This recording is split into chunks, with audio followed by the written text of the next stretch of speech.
Le président Trump a été occupé à nettoyer les dégâts de Barack Obama depuis son entrée en fonction. Il crée des emplois, réduit les impôts, règle les réglementations et, en général, donne plus de contrôle aux citoyens américains au lieu de les céder au gouvernement fédéral. C'est ce qu'un président est élu à faire en juillet.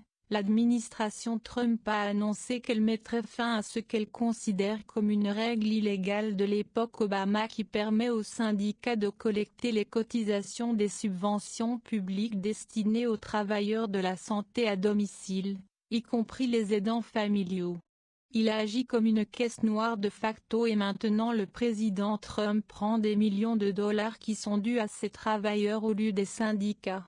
La loi fédérale est censée interdire aux États d'économiser de l'argent grâce au paiement de Medicaid destiné aux travailleurs de soins personnels indépendants à domicile. Mais grâce à l'administration Obama, en 2014, ils ont créé une exception, déclarant que les États pourraient transférer une partie de ces fonds de Medicaid aux syndicats. Le raisonnement erroné était que ces travailleurs étaient effectivement des employés du secteur public.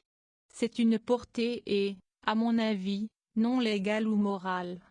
Il y a 11 États libéraux qui ont utilisé cette disposition pour collecter plus de 200 millions de dollars par an pour les syndicats en s'en prenant à des agents de santé qui souvent ne savaient même pas qu'ils le faisaient, selon les plus hauts responsables du GOP. C'est ce que l'on appelle le vol dans mon livre. Cela inclurait des États tels que la Californie, le Massachusetts, le New Jersey et l'Illinois. L'Illinois est un État bleu qui a été au centre des récentes décisions de la Cour suprême qui privent les syndicats de leur pouvoir. Aucun de ces États ne devrait vous surprendre le moins du monde qu'ils font ce genre de choses. Les républicains ont été prompts à souligner que l'exception administrative d'Obama viole la loi fédérale sur la sécurité sociale. Cela viole également les droits des travailleurs de la santé à domicile. Le président Trump tente de remédier à cela.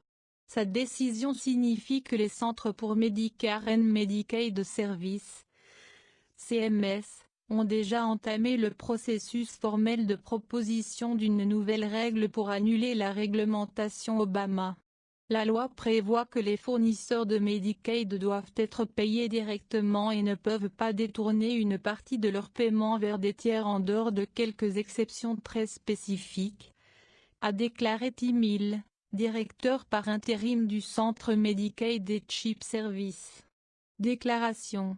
Cette proposition de règle vise à garantir que les fournisseurs reçoivent leur paiement complet et que toute circonstance dans laquelle un État détourne une partie du paiement d'un fournisseur doit être clairement autorisée par la loi. Bien.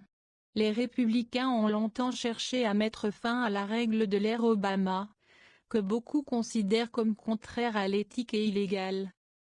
Sénateur du Wisconsin GOP, le sénateur Ron Johnson, qui préside le comité de la sécurité intérieure et des affaires gouvernementales, avait exhorté l'administration Trump à prendre des mesures sur la question plus tôt cette année.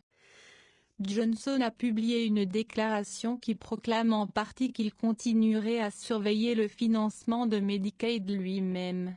Je le crois et Dieu merci, quelqu'un le fait.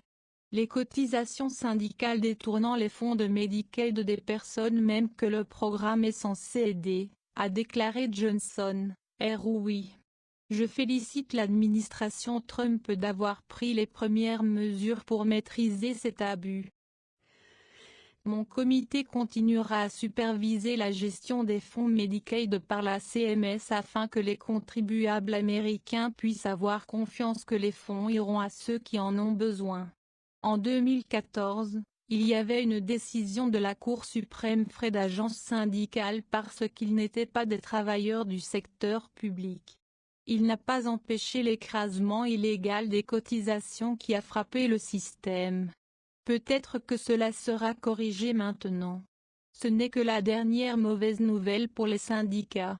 En juin, la Cour suprême les a de nouveau frappés dans l'affaire Janus V.